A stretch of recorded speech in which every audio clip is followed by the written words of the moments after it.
네, 오늘의 시사평론가 리엘 파트너스의 이승기 변호사 연결돼 있죠? 자, 이승기 변호사님 안녕하세요. 네, 어떻게 주말은 잘 보내셨어요?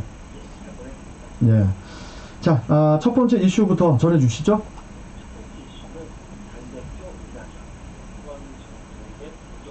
예. 더불어민주당 신임 당대표의 이낙연 의원이 선출이 됐어요. 이낙연, 또 김부겸, 또 박주민 후보 3파전으로 치러진 이번 전당대회. 코로나19 사태로 인해서 사상 초유의 온택트 전당대회로 치러졌는데 이낙연 의원이 무려 60.77%라는 압도적인 득표율을 또 얻었죠. 자, 일단 이승기 변호사가 봤을 때 당대표 선거 결과 어떻게 보십니까?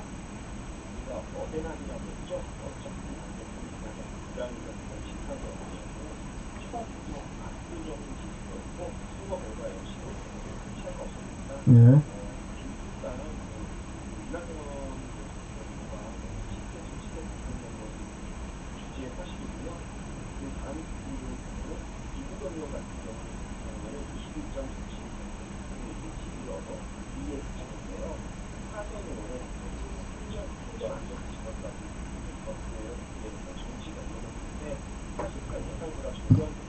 네.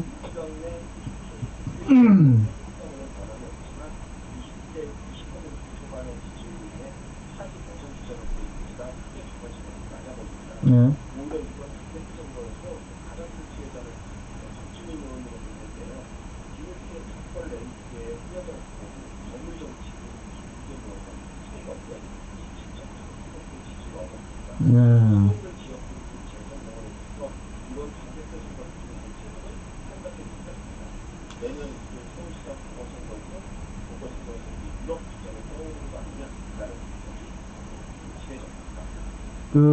이낙연 대표의 다음 목표가 이제 역시 대권일 텐데, 민주당 대표의 임기는 원칙적으로는 2년인데, 당권 대권 분리당원에 따라서 대통령 선거 1년 전이, 내년 3월 9일까지 대표직에서 이제 물러나야 하거든요.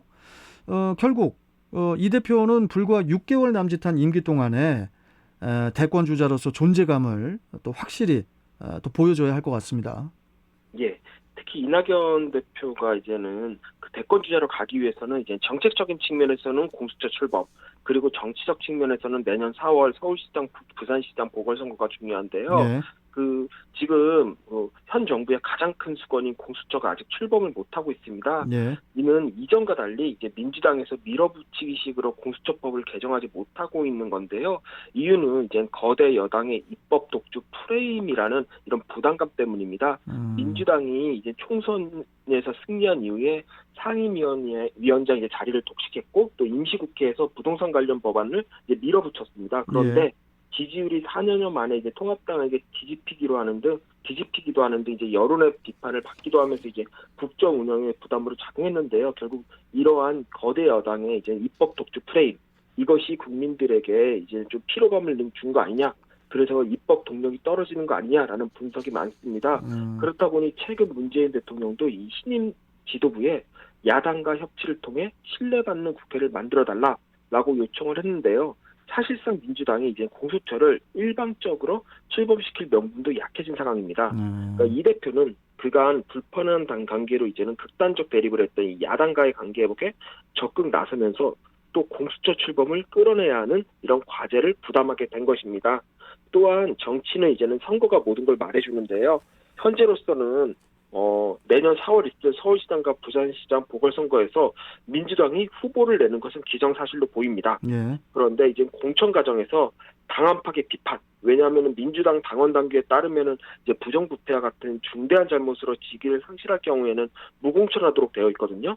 하여튼 그럼에도 불구하고 공천을 할 수밖에 없어 보이는데, 이런 점에 대한 이제 당안파의 비판을 어떻게 극복하냐, 그리고 성공적으로 공천을 또 마무리해야 되고, 또 선거에서 어떤 성적표를 받아들일지에 따라 이낙연 대세론이 될지 아니면 이낙연 역부족론이 될지 한번 우리가 지켜봐야 될 것으로 보입니다. 일단 이낙연 대표로서는 당권을 통해서 민주당 내 지지 기반을 구축한 후에 그 다음에 이제 대권으로 직행하겠다는 그런 전략이겠죠?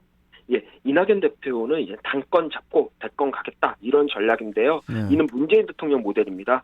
문 대통령이 2015년 2월 민주당의 전신인 새정치민주연합의 당대표로 선출된 후 당내 지지 기반을 이제 확고하게 구축한 다음에 대선 후보까지 이제 탄탄대로를 걸었는데요. 네. 하지만 문재인 대통령의 경우에는 이미 이전에 한 차례 대선에 나서 패배한 경험이 있고 그리고 당내 친문 인사가 상당한 상태였기 때문에 지금 이낙연 대표와는 좀 상황이 다릅니다.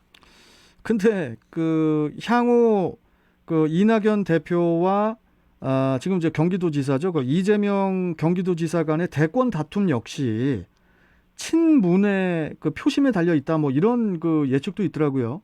예, 결국 당내 최대 지분을 차지하고 있는 이 친문 의원들의 지지를 누가 더 많이 얻냐가 중요한데요. 네. 일단 이낙연 대표가 이제 당권을 장악함으로써 상대적으로 당내 기반이 취약한 이 지사보다는 대권에 한 발 앞서 있는 것은 맞습니다. 하지만 이 대표와 이 지사 모두 이제 친문 핵심 혹은 친문 직계라고 보기는 매우 힘든데요. 네. 이 대표의 경우에는 이제 문재인 정부 초기 이제는 국무총리에 오른 후 이제 대권 후보로 급부상한 케이스입니다. 총리가 되기 전에는 이제 사선 의원 출신의 전남도지사까지 지낸 바가 있지만은 총리로 취임한 이후에 이제 체급이 약 상승했다 이렇게 보이는데요. 예. 다만 이낙연 대표의 경우에는 노무현 정부 초기 여권이 열린우리당과 민주당을 갈라섰을 때 이제 노 대통령이 속한 열린우리당 대신에 민주당을 택한 과거가 있습니다. 그리고 당시 민주당은 2004년 3월 노 대통령 탄핵 소추에 앞장을 섰고요. 비록 이낙연 대표는 탄핵안에 이제는 반대표를 던졌지만 이후에 이제 친노화 또 그 뒤를 이은 친문이 주도하는 현 민주당에서 이제는 비주류로 계속 분류돼 왔습니다. 예. 그렇다 보니 이낙연 대세론이 나올 때마다 친문의 지지가 없는 한 당내 경선에서 낙마할 수 있는 거 아니냐라는 지적도 함께 나온 겁니다. 예. 이는 민주당 내에서 민주당 내 친문 진영에서 유력한 대권 후보가 급부상하거나 혹은 이 대표에 대한 여론의 지지가 이제는 떨어질 경우에는 친문 측에서 이 대표를 페이스메이커로 두고 다른 대안을 찾을 수 있다는 것을 의미를 합니다. 따라서 이 대표의 입장에서는 7개월간, 한 6개월 정도 되죠. 6개월 정도의 이제 시한부 당대표 기간 동안 어떻게든 성과를 내서 친문의 지지를 얻어 이제 비주류가 아닌 신주류로 편입되는 것이 중요해 보입니다. 또한 이제는 이재명 경기도지사의 경우에는 여론의 지지는 높습니다. 하지만 당내 기반은 취약한데요. 특히 경기도지사로서 이제 여의도 정치와 이제 한 걸음 떨어져 있다는 것도 한계입니다. 특히 이 지사의 지지율을 보면은 문재인 대통령과 민주당 지지율이 내려갈 때 홀로 오르는 그 경향을 보이는데요. 이는 국민들이 볼 때 이재명 경기도지사는 이제는 현 정권을 대체할 대안 세력으로 보고 있다는 것입니다. 이는 대단히 불리한 요소인데요. 더욱이 친문과 불편한 관계인데 이번에 김종민, 신동근 의원과 이제 염태영 수원시장 등 친문 의원들이 대거 최고위원회에 안착을 하면서 당내에서 이른바 이재명계 조직이 미약한 상태입니다.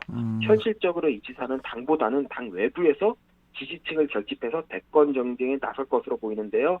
최근 대권 후보 선출을 할 때 이제 당원뿐 아니라 일반 국민들의 표심도 반영하는 식으로 발전하고 있기 때문에 이게 가장 현실적인 대안으로 보입니다. 네. 하지만 이 모든 경우에도 불구하고 친문 핵심인 이제 김경수 경남도지사의 재판이 얼마 남지 않았습니다. 또한 조국 전 장관의 재판도 향후 친문 결집에 큰 영향을 끼칠 수 있는데요. 만약 김경수 지사가 무죄를 받는다면 판 자체가 바뀝니다. 네. 결국 지금 시점에서는 민주당의 대선 후보 경선은 아직 대진표도 다 안 짜여졌다. 이렇게 보는 것이 맞는 것 같습니다. 그 이재명 경기도지사도 그 최종 판결에서 무죄를 받은 다음에 판이 이렇게 바뀌었잖아요. 예, 맞습니다. 김경수 지사도 어떻게 또 결과가 나올지 이것도 좀 기대가 됩니다. 예. 예. 자, 뭐 오늘 말씀은 여기까지 좀 듣고 예. 이승계 변호사, 그 요번에도 두 번째 이슈는 뭐 내일 또 하도록 하죠. 예, 알겠습니다. 예, 감사합니다. 예, 감사합니다.